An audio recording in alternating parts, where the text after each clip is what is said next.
નમસ્કાર દર્શક મિત્રો, હું જપન શાહ, કાનમ એક્સપ્રેસ ન્યૂઝમાં આપનું સ્વાગત છે। જોઈએ આજના મુખ્ય અને મહત્વના સમાચાર। વડોદરાના સમી સાંજના થોડાક વરસાદે જ ખુલ્લી પાડી તંત્રની પોલ। વડોદરામાં સમી સાંજના થોડા કલાકના વરસાદમાં જ વોર્ડ નંબર 12 હેઠળ આવતા પરશુરામ ભટ્ટા વિસ્તારમાં પાણી ભરાઈ જતા સ્થાનિક રહેવાસીઓને ભારે હાલાકીનો સામનો કરવો પડ્યો। નોંધનીય બાબત એ છે કે જ્યાં અગાઉ ક્યારેય પાણી ભરાતા નહોતા ત્યાં પણ આ વખતે વરસાદના થોડા જ સમયમાં પાણી ભરાઈ ગયા। આ ઘટનાએ મહાનગરપાલિકાની પ્રી મોન્સૂન કામગીરી અંગે અનેક સવાલ ઉભા કર્યા છે। તંત્ર દ્વારા કરવામાં આવેલી કામગીરીના દાવાઓ સામે હવે વાસ્તવિક સ્થિતિ સ્પષ્ટ દેખાઈ રહી છે। સ્થાનિકોમાં તંત્ર પ્રત્યે અસંતોષ જોવા મળી રહ્યો છે અને અસરકારક ડ્રેનેજ વ્યવસ્થા તેમજ પાણીના ઝડપી નિકાલ માટે તાત્કાલિક પગલાં ભરવાની માંગ ઉઠી રહી છે। વિસ્તારના નાગરિકો મુશ્કેલીમાં મુકાયા। રિપોર્ટર હેમંત કોઠારી, વડોદરા। કયો વિસ્તાર છે અને શું પરિસ્થિતિ સર્જાઈ છે? આ વિસ્તાર છે જૂનો અને જાણીતો પરશુરામનો ભટ્ટો। ને વરસાદની સ્ટાર્ટિંગ થતા ભટ્ટામાં પાણી આવે છે એ વાત અમે માનીએ છીએ, આટલા વર્ષોથી રહીએ છીએ એટલે પાણી તો આવે છે, પણ એટલું પાણી આવે છે હમણાંનું પ્રી મોન્સૂન કામગીરી પર સવાલ ઉઠાવવા જોઈએ।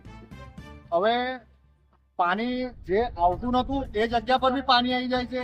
આ એરિયા છે હવે નટા ટાઉનશીપથી લઈને અકોટા, મહારાજાનગર, રણજીતનગર, જય ભવાનીનગર, આ બધા નગરોમાં લગભગ 2 થી 4 હજાર લોકો રહે છે તઈ એ બાજુ, અને હવે એ લોકોને જવા આવવાની હાલાકી થવાની જ છે અને થાય જ છે। લોકો તમે જોઈ શકો છો કે કેવા પરિસ્થિતિમાં જાય છે, અહીંથી તો નીકળી જાય છે પણ આગળ જઈને એમની ગાડીઓ બંધ થઈ જાય છે। કામગીરી આજે પરશુરામ ભટ્ટો માં આવેલું નટરાજ ટાઉનશીપ પાસે આવેલું ઘરનાળું ત્યાં દેખાઈ આવે છે।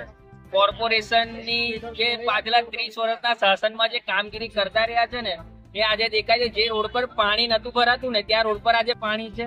સમજ્યા કે નાળામાં તો પાણી આવતું હતું દર વખતે, કેમ કે નાળામાં એ લોકો કોઈ દિવસ કામ જ નથી કર્યું ને પાણી બહાર જ ફેલવાતું, પણ આ વખતે તો ઉપર જે મહારાજાનગર, રણજીતનગર છે, જયંબેનગર છે, ઝુલતા પુલ છે, ત્યાં રહેતા 4000 થી 5000 લોકો એ આજે અટવાયા છે। શાના કારણે?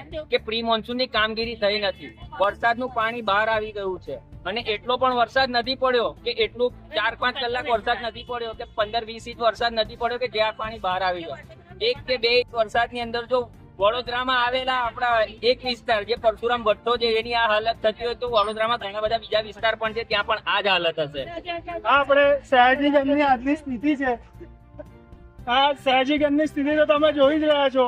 વડોદરાના 70 થી 80% વિસ્તારોની સ્થિતિ આ જ છે અને આ બધું તંત્રની પોલ ખોલવાના કામો છે, તો બી જનતા તો જાગૃત નહીં જ થઈ રહી। લેકિન જેમ જાગૃત માણસો છે એ લોકો બી જાગૃત નહીં થતા ને એના કારણે આ બધું આપણાને સહન કરવું પડી રહ્યું છે અને આ વસ્તુ જે છે એ તંત્રની બેદરકારી બતાવી રહી છે આપણાને। અને આ તંત્ર આજ નહીં, આજથી 10 વર્ષ પહેલા બી આવું જ હતું અને આજના 10 વર્ષ પછીની સ્થિતિ બી આ જ છે। વડોદરાના બધા જ રોડ પર આ જ પરિસ્થિતિ જોવા મળી રહી છે। વીએમસી એવું કહી રહી છે કે તમે કરોડોના ખર્ચે ગટર લાઈનોનું કામ કર્યું, પાઇપલાઈનો નખાઈ, તો કઈ ગયા તમારા પૈસા, કઈ ગઈ તમારી કામગીરી? આ બધું જોવાનું છે વડોદરા વાસીઓને રોજે।